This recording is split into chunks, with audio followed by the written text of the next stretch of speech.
갈라디아서 오늘 결론 말씀인데요. 복음의 삶과 성령 안에서 삶을 회복해야 된다. 이렇게 우리가 결론을 시작할 수 있습니다. 삶에 대해서 말하는데 하나는 복음의 삶이고요. 하나는 성령 안에서 삶이에요. 자, 이 삶을 이렇게 두 가지로 설명했는데 이것을 다르게 표현하면 우리는 신앙이 있고 삶이 있다는 거예요. 날마다 나의 신앙과 삶이 공존하고 있죠. 언제까지요? 주님이 부르실 때까지. 그럼 우리는 날마다 일생 동안 어떻게 해야 됩니까? 내 신앙과 삶이 반석 위에 든든히 서 있어야 됩니다.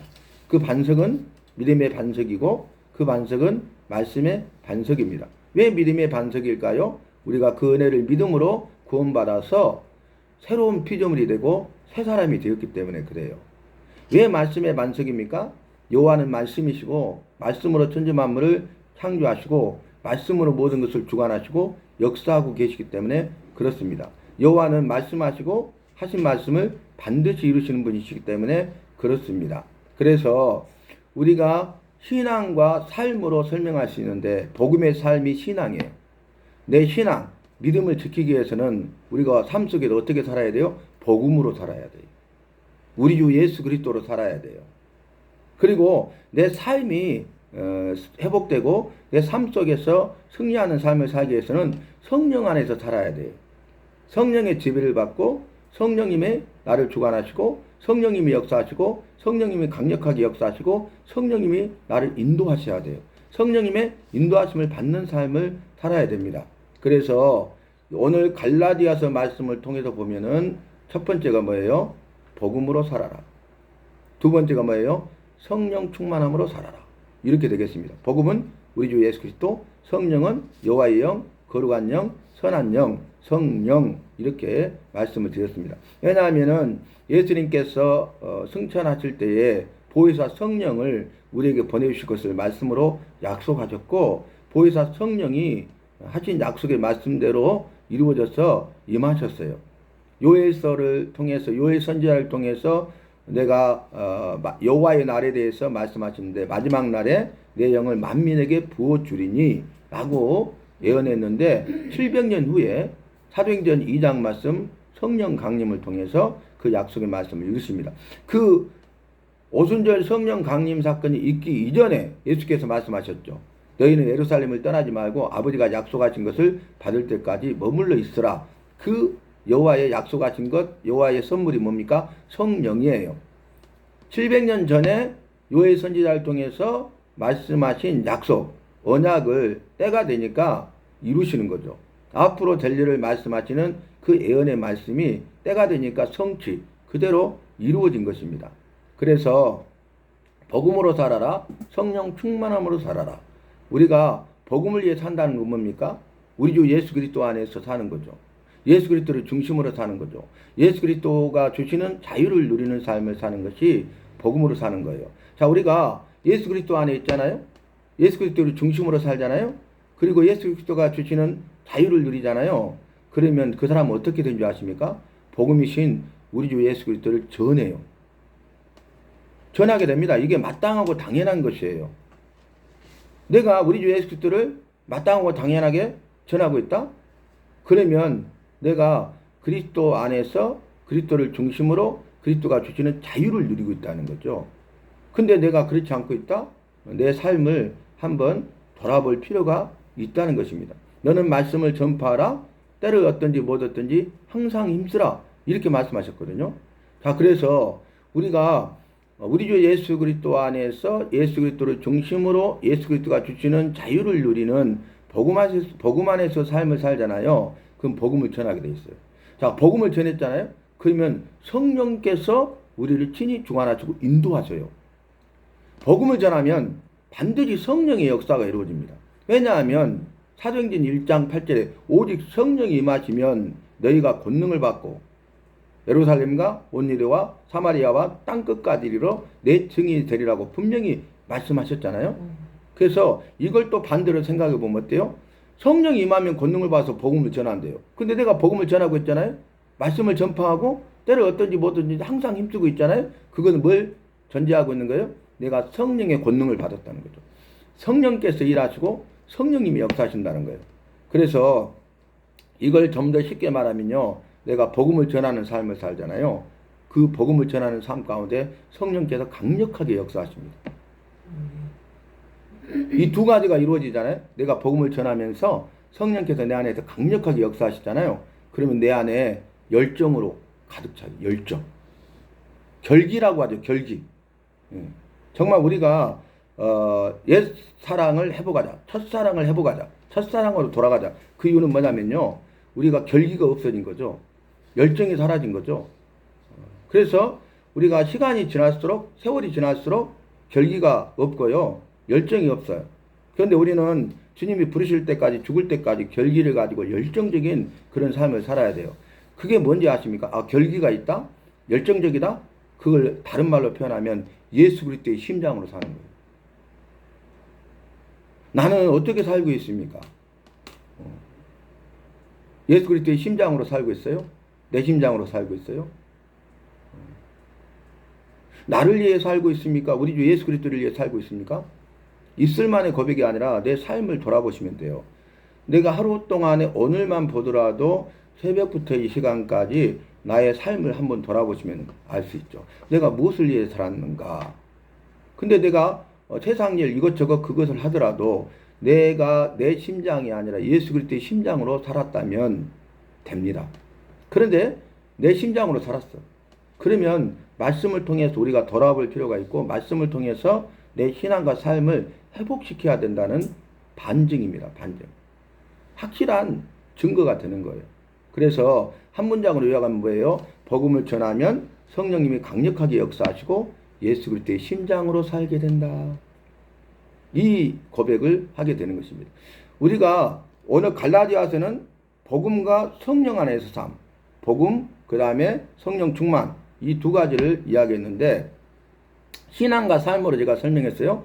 그러면 성경 전체에서 말하는 신앙과 삶, 여러분 예수 믿지 않는 사람은 이 말씀에 포함되지 않아요. 그들은 신앙이 없잖아요. 삶밖에 없잖아요. 일생의 삶이에요 그냥. 그런데 예수 믿는 사람은 예수님을 믿는다고 하면은 하나가 추가되죠. 신앙이 있잖아요. 신앙과 삶. 그러면 우리가 내 신앙이 회복되고 살아 역사하기 위해서는 여호와를 찬송하는 삶을 살아야 돼요. 내 삶을 위해서는 감사하는 삶을 살아야 돼요. 왜 그렇습니까? 나를 만드신 창조하신 목적이 여호와의 영광을 위해서 만드셨고 여호와를 찬송하도록 하기 위해서 만드셨죠. 그러죠? 그래서 여호와를 찬송하면 여호와가 최고의 영광을 받는다고 말씀드렸어요. 그리고 삶을 위해서는 감사해야 돼. 왜냐하면 너희는 범사에 감사하라. 이는 너희를 향하신 여호와의 뜻이라고 분명하게 말씀하셨잖아요. 그래서 감사해야 돼요. 이렇게 말하죠. 여러분 찬송하잖아요. 감사가 넘쳐요. 감사하는 사람은요. 찬송이 넘쳐요. 찬송은 감사를 부르고 감사는 찬송을 부릅니다. 그래서 찬송하는 사람은 영광을 돌려요. 감사하는 사람은 영광을 돌려요. 그런데 감사하는 사람이 영광을 돌리고 찬송하는 사람이 영광을 돌리는데 찬송하는 사람은 최고의 영광을 돌리는 것입니다. 그러니까 찬송이 먼저야. 찬송하고 감사하는 삶을 살아야 하는 것입니다. 여러분 찬송이 복귀해 볼까요? 나를 가장 낮춰서 여호와를 가장 높여드리는 모든 행위를 하겠다고요. 그러니까 내 모든 삶, 모든 행위를 통해서 오직 여호와만 높이고 여호와께만 영광을 돌리는 것이죠. 그리고 여호와께서 나를 죄에서 건지시고 죽음에서 살리셨잖아요. 구원해 주셨잖아요. 그리고 영생을 선물로 주셨잖아요. 그러니까 그 사랑에 감사해서 우리가 감사하는 거예요. 나를 구원해 주심에 대해서 감사하는 거예요. 나를 구원해 주심에 대해서 감사할 수 있기를 바랍니다. 나를 구원해 주심에 대해서 감사하고 있습니까? 그것만 있어도 우리는 감사해야 돼요. 그래서 너희는 범사에 감사하라. 모든 일에 감사하라. 이렇게 말하죠. 아까 말씀을 전파하라. 때를 얻든지 못 얻든지 항상 힘쓰라. 여기에 비춰본다면 범사에 감사하라. 때를 얻든지 못 얻든지 항상 감사하라. 항상 힘쓰라. 이렇게 할 수 있잖아요. 그죠? 그러면 나는 찬송하는 삶을 살고 있습니까? 나는 감사하는 삶을 살고 있습니까? 여러분 찬송하잖아요. 감사가 넘쳐요. 그러면 그것이 바로 행복인 것입니다. 행복의 정의를 제가 말씀드릴까요? 찬송함으로 감사가 넘치는 것이다. 예수 믿는 사람들의 행복, 진정한 행복은 우리 주 예수 그리스도를 찬송함으로써 감사가 넘치는 것이 행복이에요. 여러분 행복하기 원하시죠? 우리 주 예수 그리스도를 찬송함으로 감사가 넘치기 바랍니다. 이보다 더 큰 행복은 없어요. 그래서 행복을 달라고 간절히 여호와께 구하였더니 너는 먼저 감사를 배우라 했다. 내가 행복하기를 원해서 나를 행복하게 해주세요 했더니 행복하고 싶어? 행복해지고 싶어? 그러면 먼저 감사하라. 그 말은 뭐예요? 감사하면 행복해지기 때문에 그렇습니다. 감사해야 행복해집니다. 감사하지 않으면 행복하지 할 수가 없습니다. 그래서 우리가 찬송함으로 감사하는 것이 행복이에요. 진정한 행복이에요. 그래서 제가 입버릇처럼 말씀드리는 것처럼 우리가 찬송함으로 감사해서 행복하잖아요. 행복한 사람이 되고 행복한 삶을 살잖아요. 그러면 나는 행복합니다. 참으로 행복한 사람입니다. 예수님 때문에 행복합니다. 이 고백을 할 수 있다는 거예요. 여러분 아까 말씀드렸어요. 예수 그리스도의 심장으로 사시기를 바랍니다. 그러면 열정적인 삶을 살아요. 열정이 식지 않아요. 열정이 식을 수가 없어요. 아니 목사님은요. 아니 이게 나이가 들어가도 똑같아요. 이 말을 들어야 돼요. 본인도 그렇게 하는 거예요. 내가 옛날에는 정말 열심히 했는데 지금은 내가 왕년에는 열심히 했는데 지금은 내가 나이가 들어서 힘이 없어서 그러잖아요. 대부분의 사람들이. 근데 우리는 주님 부르실 때까지요. 열정적으로 살아야 돼요. 우리는 복음의 증인이거든요. 복음의 삶을 살아야 되거든요. 우리 주 예수 그리스도를 증거하는 증인이거든요. 그 일에 대해서 우리가 성령 충만함으로써 그리스도의 심장을 가지고 열정적으로 해야 된다는 거예요. 그러면 우리가 복음을 전해야 돼요. 복음의 삶을 살아야 돼요. 죽어가는 사람들, 작은 소자와 죽어가는 사람들을 구원해 내고 살리고 그리고 천국으로 인도하는 일이기 때문에 그래요. 그래서 천하보다 귀한 일이라고 그래요. 하늘의 별같이 빛나게 하신다고 말씀으로 약속하셨어요. 우리가 복음을 전하는 건 뭐냐면은 그 한 사람을 구원해 내는 거예요. 죄와 사망에서. 그래서 그를 완전히 살려내요. 그리고 그를 천국으로 인도하는 일까지 해야 돼요. 근데 우리가 전해가지고 교회 왔다? 그걸로 끝나면 안 된다 그 말이에요. 내가 그 홍길동이라는 사람을 복음을 전해서 그 사람을 죄와 사망에서 건져내 구원하고 그를 살려내서 생명력 있는 삶을 살게 하고 그 사람이 믿음으로 살아서 끝까지 믿음으로 살아서 천국에 들어갈 수 있도록 그렇게 해야 된다 그 말이에요. 자, 그래서 오늘 복음의 삶과 성령 안에서 삶을 회복해야 된다. 제가 회복은 뭐라겠어요? 이전의 상태로 돌아가는 것. 회복이 뭐라겠어요? 잃어버린 것을 되찾는 것.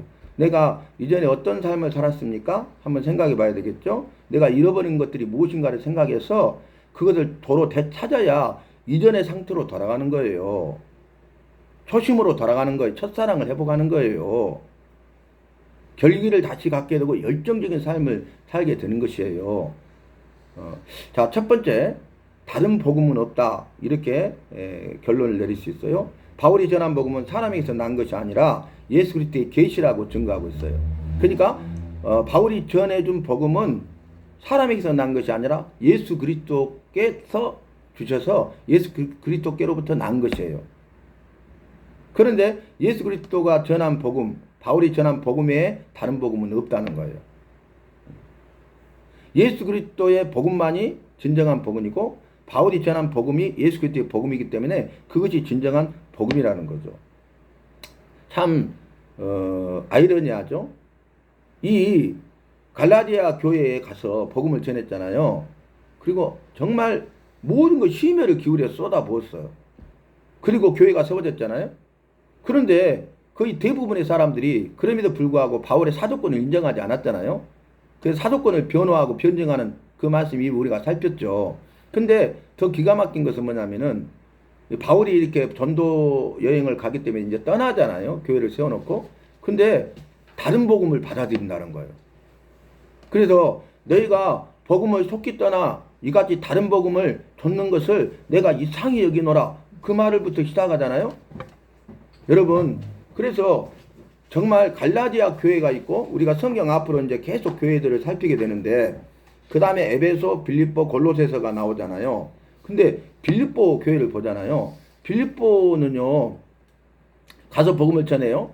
그랬더니 이 자주장사 루디아 잘 아시죠? 이 자주장사 루디아에게 복음을 전해요. 그랬더니 예수 그리스도를 영접해요. 그래서 자주장사 루디아가 예수님을 믿고 구원받게 되죠. 예수님을 믿고 구원받게 되고 간사장 있죠. 간수. 주 예수를 믿어라. 그러면 너와 내 집이 구원을 얻으리라. 그 간사장이 구원을 받아요. 그래서 루디아 간사장이 예수를 영접하잖아요. 그게 열매예요. 복음의 열매예요. 미미하게 보이죠. 그런데 놀라운 것은 뭐냐면 루디아가 자기의 집을 개방해요. 그래서 교회가 되는 거예요. 이게 가정교회입니다, 여러분. 생활 공간이에요. 여러분, 거룩하신 여호와가 계시는 곳이 성전입니다. 구별이라는 건 단 것이 아니에요. 우리가 말씀 한번 살펴볼까요? 모세를 부를 때 아니 모세가 40년 동안 왕궁에서 살다가 이제 자기가 이 애굽 사람을 쳐 죽이고 그게 발각돼서 도망가잖아요. 미디안 광야로 가서 숨어 살아요. 40년 동안 목자로 삽니다. 그 미디안 광야를 손바닥 내다보듯이 다 알아요. 40년 동안 그것에서 양을 쳤기 때문에 80세가 되었는데 아니 양을 치고 있는데 호립산에 떨기나무를 알아요. 근데 거기 불이 붙은 거야. 그래서 무슨 일이야 하고 딱 가봤더니 불이 붙었는데 나무가 타지 않는 거예요. 깜짝 놀랐죠. 그때 여호와의 음성이 들리죠. 모세야, 네 발에서 신을 벗어라. 그러니까 모세가 여호와의 음성을 듣고 발에서 신을 벗어요. 그 뭐냐면은 발에서 신을 벗는다는 것은 종이 된다는 거예요. 그러니까 모세야, 내가 너의 주인이고 너는 나의 종이다. 그런 말이잖아요. 그러니까 발에서 그 말씀대로 신을 벗었잖아요. 그것은 뭐냐면 여호와는 나의 주인이시고 나는 당신의 종입니다. 그런 의미예요. 근데 그 왜 이유가 뭐냐면 네 발에서 신을 벗어라 하신 이유가 뭐냐면 네가 선 곳은 거룩한 땅이니라 그랬어요. 거룩한 땅 아니거든요. 40년 동안 그 미디안 광야를 받고 호립산 떨기나무 그 지역을 알거든요. 여러분 양을 치면요 이 변을 많이 보잖아요. 대소변은.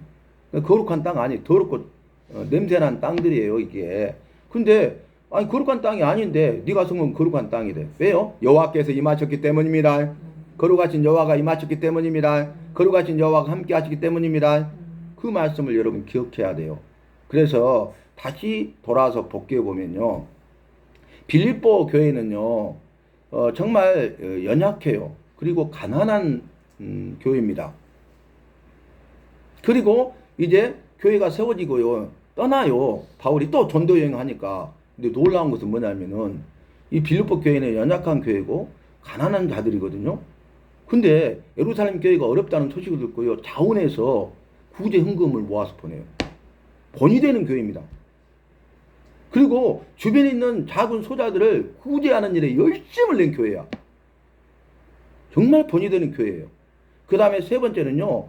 바울의 사도권을 인정할 뿐만 아니라 바울이 복음 전파의 사역을 감당할 수 있도록 그 복음 전파의 사역에 동참하는 자들이 돼요. 그 뭐냐면은 바울을 후원해요.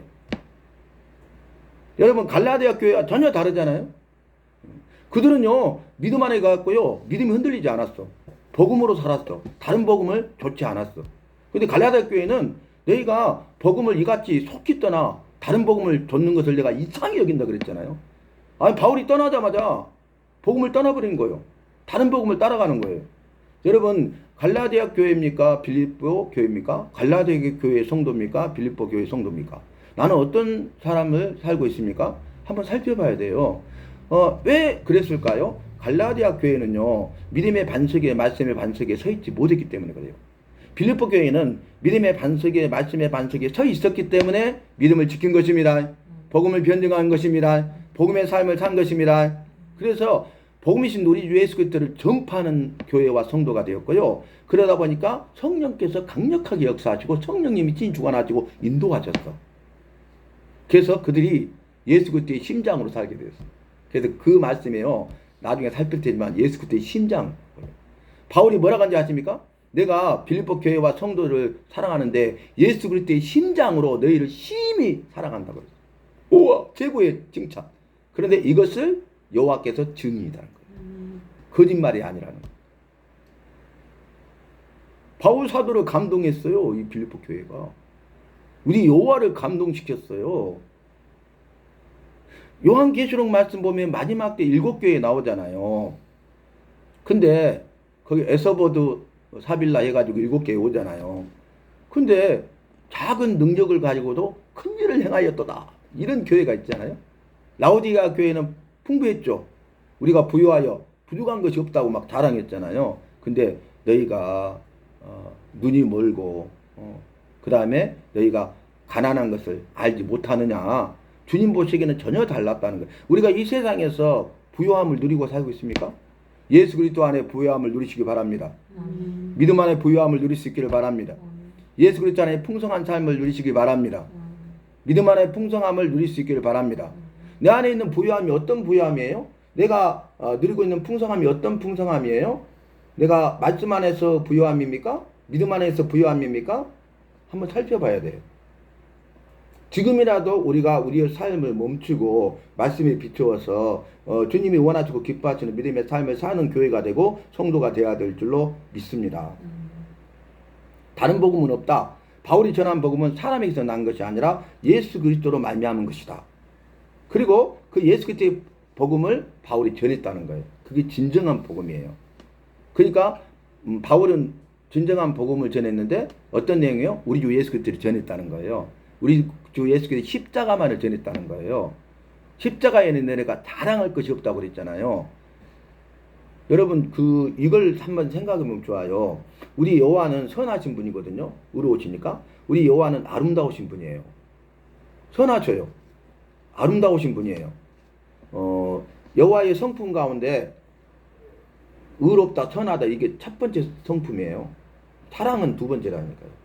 그러니까 사랑 그러니까 사랑의 여호와 막 그렇게 하는데 공의의 여호와예요. 공의예요. 그 두 번째가 사랑. 공의. 그래서 하신 말씀대로 정령 죽게 하셔요. 죄에 대해서 의로우신 분이 심판하셔요. 근데 두 번째 사랑하니까 그 아들의 생명을 내어 주심으로 우리를 살려 주십니다. 그 공의와 사랑에 대해서 우리가 살필 필요가 있거든요. 근데 그분은 선하시고 아름다운 분이에요. 시편 말씀 보면요. 여호와의 아름다움을 사모하라 그래요. 여호와의 아름다움을 사모하라. 성도들아 여호와께 찬송하고 성도들아 여호와께 감사하라 그랬어요.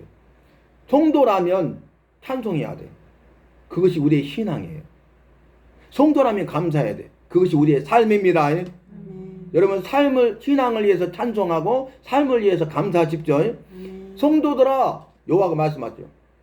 나를 찬송하고 나에게 감사하라. 여호와를 위한 것이죠. 내가 찬송하고 감사하면. 근데 두 번째는 나를 위한 거야. 내가 찬송했더니요. 감사가 넘쳐요. 찬송하고 감사가 넘치는 것이 진정한 행복이라고 내가 정해드렸습니다. 찬송은 감사를 부르고 감사는 찬송을 부릅니다. 그래서 여호와를 위한 것이었는데 결국은 나를 위한 것이었어요. 이것이 우리를 향한 나를 향한 여호와의 사랑입니다. 그런데 여호와를 사모하라 그랬거든요. 사모한 게 뭐냐면은 사랑하다보다 더 친해. 사모는 사랑하고 사랑해서 보고 싶어하고 그리워하는 것, 이게 사모예요. 그러니까 보고 또 보고 그게 사모예요. 근데 여호와를 사모하라 그랬는데 아름다움을 사모하라 이렇게 말씀하셨거든요. 그 말은 뭐냐면 여호와는 선하신 분이고 여호와는 아름다우신 분이라는 거예요. 근데 놀라운 건 뭐냐면 우리를 주의 형상으로 만드셨습니다. 아까 주님의 형상인 지소서 찬송했죠. 그래서 우리를 선하게 만드시고 아름답게 하셨습니다. 우리가 선하고 아름다운 삶을 살아야 되겠습니다. 그게 주님의 형상으로 살아가는 겁니다. 아시겠죠? 내 힘과 능력으로 선하게 살 수 없죠. 아름다울 수가 없잖아요. 여호와께서 나에게 임하시면 내가 선하게 되고 아름답게 되는 것입니다. 그것이 여호와의 은혜입니다. 여호와께서 은혜를 베풀어 주셔야 됩니다. 그걸 우리가 생각해야 돼. 자, 그래서 이 예수 그리스도로 말미암은 복음이기 때문에 이 복음은 권위가 있어요. 복음의 절대적인 권위를 인정하는 삶을 살아야 되겠습니다. 복음의 권위는 절대적인 권위예요. 이 권위가 굉장히 중요합니다. 여러분 권위를 인정하는 게 중요해요. 여호와의 권위를 인정하시기 바랍니다. 여호와의 종들의 권위를 인정하시기 바랍니다. 이게 성경에 확실한 증거예요. 하나의 예를 들어 볼까요? 여호와께서 모세를 부르셨잖아요. 그리고 아론을 부르셨잖아요. 최고의 지도자, 정치적인 지도자로 모세를 부르시고 종교적인 지도자로 모세의 형인 아론을 부르셨죠. 대제사장으로. 그러면 여호와께서 세우셨어. 그럼 여호와께서 권위를 주신 거잖아요. 여호와께서 들어서셔요. 그런데 무슨 일이 일어납니까? 고라가 너희만 지도자냐? 나도 우리 족속의 지도자다. 응? 이렇게 말을 하면서 온갖 다단을 탁 반역으로 깨어요.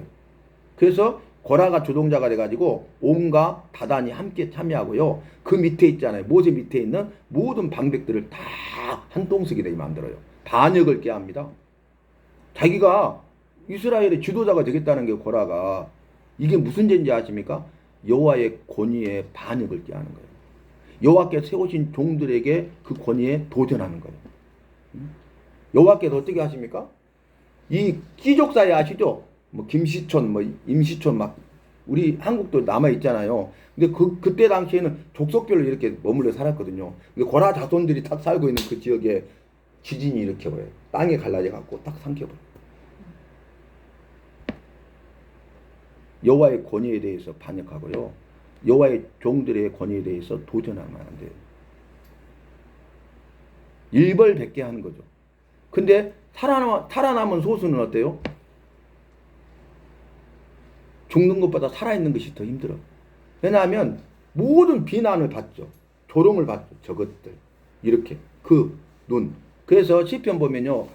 고라자손의 마시길, 고라자손의 시, 교훈이란 뜻이에요. 마시길은. 그래서 45편부터도 45, 46, 47, 48 이렇게 가지고 고라자손의 시가 나와요. 근데 거기도 그걸 딱 표현해요. 그들의 고통이 얼마나 심했는가를. 근데 놀라운 건 뭐냐면은 여호와의 권위에 반역하거나 여호와의 종들의 세우신 권위에 도전하면 안 된다고 뼈저리게 알았잖아요. 그래서 그들이 어떻게 하냐면 믿음으로 살고 말씀으로 살아요.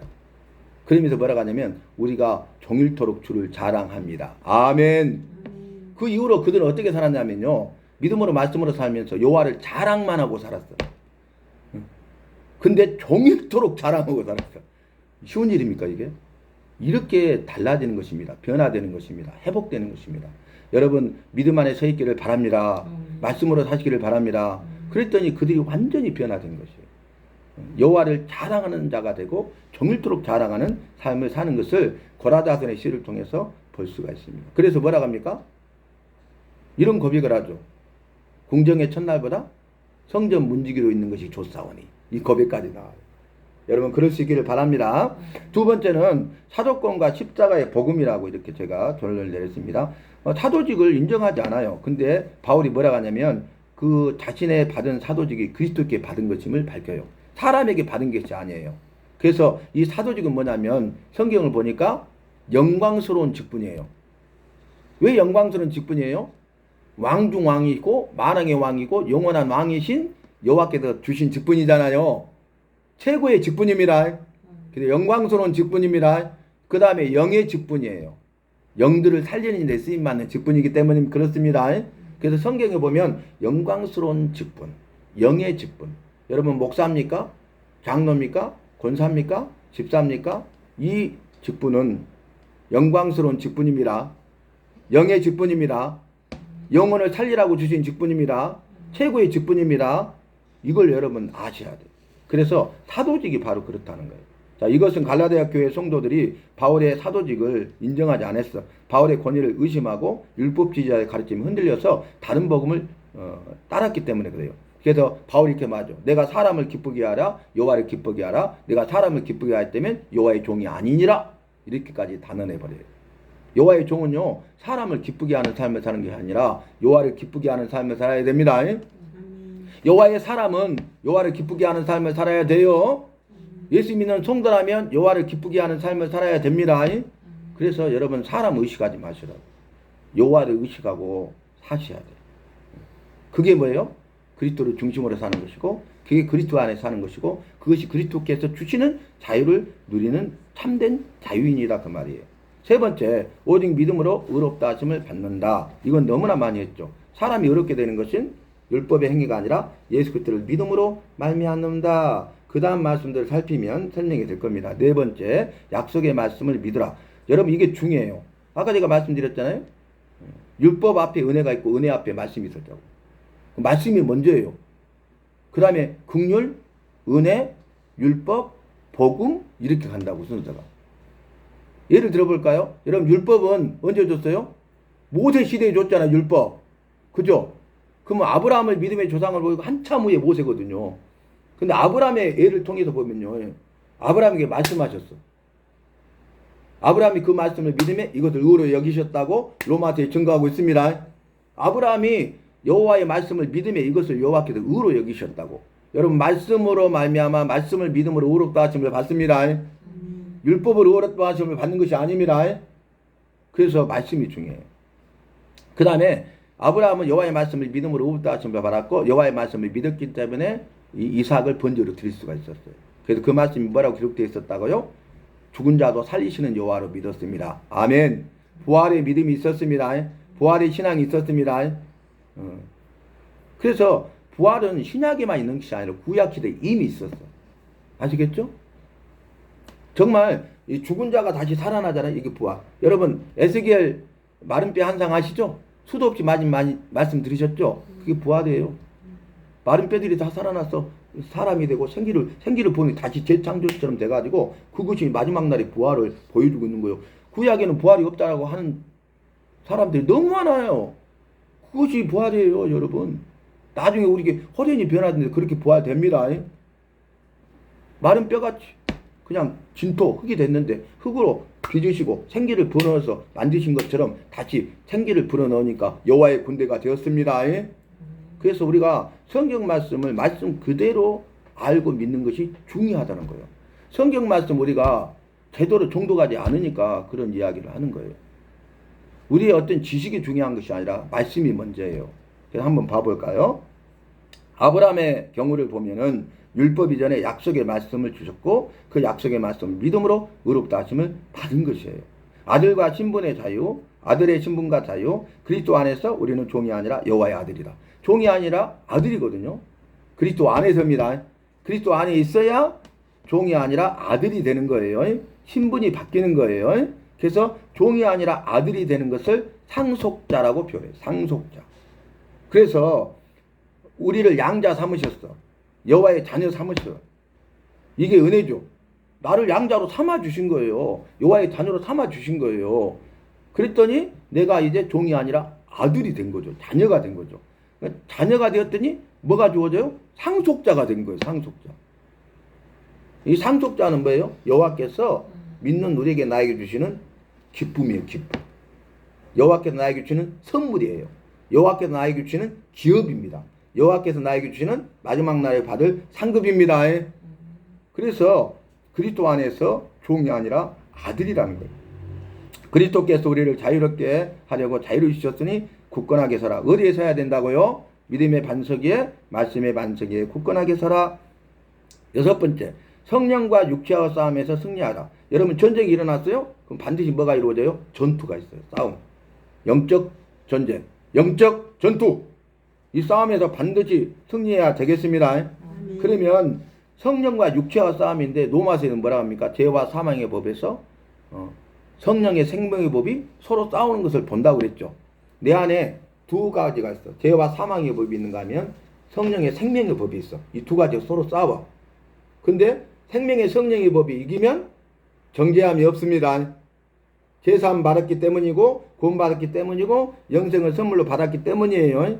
그래서 아까 말했듯이 복음으로 살고 성령 충만함으로 살아야 된다고 말이에요. 복음 전파의 삶을 살아야 되고 성령 충만한 삶을 살아야 된다 그 말입니다. 그러면 육체의 일을 버리고 우리가 성령으로 행하게 되고 성령의 열매를 맺게 된다 그런 내용이에요. 그 말씀을 보면 육체의 일은 음행, 분쟁, 시기, 탐욕을 낳지만 사랑, 성령의 열매는 사랑이다. 제가 그랬죠? 성령의 열매 있고 사랑인데 이 아가페 사랑인 성령의 열매는 희락, 화평, 어뢰참음, 자비, 양성, 충성, 온유, 절제가 들어가 있어야 돼요. 인간의 사랑이 아니에요. 그래서 스톨게, 에로스, 필리아 그 사랑이 아니에요. 아가페 사랑이에요. 여호와의 사랑이에요. 완전한 사랑, 참 사랑, 큰 사랑, 변함없는 사랑, 흔들리지 않는 사랑, 영원한 사랑, 그 사랑이 되겠죠. 성령의 열매. 그럼 이것도 은혜로 선물로 주셔야 돼. 우리가 힘써서 되는 것이 아니에요, 이것이. 그래서 우리가 은혜를 구해야 돼요. 바울은 그걸 알았어요. 은혜를 구하고 살았고요. 그래서 나의 나된 것은 오직 여호와의 은혜라고 했고요. 다윗의 일생을 제가 설명해 드렸는데 기억나십니까? 다윗 하면 특징 중 하나가 뭐냐면 여호와의 은혜가 다윗과 함께 하셨더라. 이게 반복구예요. 요셉의 특징이 뭔지 아십니까? 여호와의 은혜가 요셉과 함께 하셨더라. 아멘. 여호와의 은혜가 나와 함께 하셨더라. 되시기 바랍니다. 우리가 말씀을 계속 종독에서 보잖아요. 그러면 반복되는 게 있더라고. 이 다윗의 시편을 보잖아요. 다윗의 시편 거의 대부분 이 시편의 거의 대부분이 다윗의 시편이잖아요. 다윗의 시편을 보면요. 두 가지가 나타나요. 그게 뭔지 아십니까? 은혜와 참 구원이야. 은혜와 구원. 은혜를 구하고 구원해 달라는 거예요. 보세요. 근데 또 한 가지를 또 추가한다면 찬송이요. 은혜를 구해갖고 구원해 달라는 거예요. 그 구원해 주심에 대해서 찬송해요. 여러분 우리도 이렇게 한번 적용해 좋죠. 은혜를 구하십시오. 그리고 구원받은 백성의 삶을 살면서 여호와를 찬송하면서 사시기를 바랍니다. 찬송함으로 감사가 넘치 못해 행복하시기를 바랍니다. 그런 내용이 돼요. 그래서 말씀을 종독하고 말씀을 알아가면 꼭 반복되는 것들이 있어요. 그것이 강조점이에요. 그죠? 그 사람이 생각하고 있는 것이 그거야. 그러니까 어떤 시적인 다른 표현을 해도 꼭 그건 들어가 있는 거야. 그러니까 다윗의 그 생각에는 온통 뭐만 들어있어요? 은혜, 구원, 찬송 이것만 들어있다고. 그래서 그 다윗 삶 속에 있는 은혜와 구원과 찬송을 아름다운 시적으로 표현한 것이 다윗의 시편이에요. 그 다음에 7번 공동체의 삶을 살라. 바울은 성도들이 서로 짐을 지고 서로 선을 행하라고 권면하고 있어요. 짐이 무거우냐? 홀로 지고 가기에. 우리 그런 복음성이 있어요. 짐이 무거우냐? 홀로 지고 가기에 험한 데로 갈까? 힘들지는 않느냐? 그 부분이 생각 안 나네. 그거 하잖아요. 그때 어떻게 해야 돼요? 홀로 지고 가라가 아니라 함께 지고 가야 됩니다. 함께 해야 됩니다. 우리는 교회는 거룩한 공동체고 사랑의 공동체고 말씀의 공동체라고 말씀드렸습니다. 그러면 우리의 만남과 모임, 소그룹도 마찬가지. 거룩한 공동체가 돼야 되고 사랑의 공동체가 돼야 되고 말씀의 공동체가 되면 당연히 믿음의 공동체가 될 줄로 믿습니다. 자, 그 말은 믿음의 공동체라면 반드시 거룩한 공동체, 사랑의 공동체, 말씀의 공동체가 돼야 된다. 그곳에 여호와께서 임하시고 그것이 바로 거룩한 것이고 그것이 바로 천국이에요. 천국. 8번째, 새로운 피조물이 되라. 할례나 무할례가 중요한 것이 아니라 새로운 피조물이 되는 것이 중요하다. 여러분 9가지로 제가 결론을 내렸는데요. 여기서 고린도후서 5장 17절 말씀. 그런즉 누구든지 그리스도 안에 있으면 새로운 피조물이라 이전 것은 지나갔으니 보라 새 것이 되었다 그랬죠. 근데 갈라디아서의 핵심이 뭔지 아세요? 새로운 피조물로 사는 거예요. 거듭남이야. 여러분 새로운 피조물로 살고 있습니까? 이전 것은 지나가 버렸어요? 새 것이 되었습니까? 주님과 함께 새 출발하시기 바랍니다. 새로운 삶을 사시기를 바랍니다. 새로운 피조물이 중요하다고. 내가 새로운 피조물이 되는 것이 가장 중요한 첫 번째 조건이에요. 이거 안 되면 다 끝나는 거예요. 여러분. 그래서 새로운 피조물이 되라. 할례나 무할례 이게 중요한 것이 아니에요. 중요한 게 뭐라고요? 새로운 피조물이 되는 겁니다. 그 말은 뭐냐면 복음이신 우리 주 예수 그리스도를 믿어서 확실하게 구원받고 구원받은 백성의 삶을 사는 것이 새로운 피조물이에요. 두 가지가 다 있어요? 확실히 믿음으로 구원받았어요? 그러면 그것에 머무르지 말고 구원받은 백성으로 지금 살아가고 있어야 된다고. 그 두 가지가 충족이 돼야 새로운 피조물입니다. 여러분 새로운 피조물로 살아가시기를 바랍니다. 이게 중요한 부분이에요. 여러분 그럼 이렇게 정의해 볼까요? 그리스도가 주시는 자유를 누리라 그랬잖아요. 그러면 그리스도가 주시는 자유를 누리기 위해서는 고린도 전후서를 보니까 그리스도를 중심으로 그리스도 안에서라고 설명했지만 갈라디아서는 뭐냐면은 새로운 피조물이 되어 그리스도가 주시는 자유를 누리라. 이게 한 문장. 이게 한 문장 요약이에요. 핵심이에요. 그러니까 새로운 피조물이 되어 그리스도가 새로운 피조물에게 주시는 자유를 누릴 수 있다니까요. 우리가 새로운 피조물이 되는 게 중요해요. 마지막 9번 율법주의와 세속주의가 아니라 성령 안에서 참된 자유를 누리라. 그 말씀을 들을 수가 있습니다. 아까 복음의 삶과 성령 안에서 삶을 회복해야 된다. 이 말씀을 가지고 이미 설명을 드렸습니다. 여러분 이제 이 말씀을 정리해 보는데요. 고린도 전서는 그리스도를 중심으로 살아라. 고린도후서는 그리스도 안에서 살아라. 갈라디아서는 그리스도가 주시는 참 자유를 누리라. 이거였잖아요. 근데 갈라디아서를 한 문장으로 결론을 내려보니까 새로운 피조물이 되어 그리스도가 주시는 참 자유를 누리라. 네, 이 말씀이 되겠습니다. 여기서 내가 할 일은 뭐예요? 새로운 피조물로 사는 거죠. 여호와께서 하시는 일 뭐예요? 참 자유를 주시는 거죠. 참 자유를 누리려고 막 애를 쓰거나 발버둥 치지 마세요. 이것저것 그것 할 필요가 없어요. 새로운 피조물로 살면 여호와께서 주십니다. 하신 약속의 말씀 이루십니다. 그렇게 할 수 있기를 바랍니다.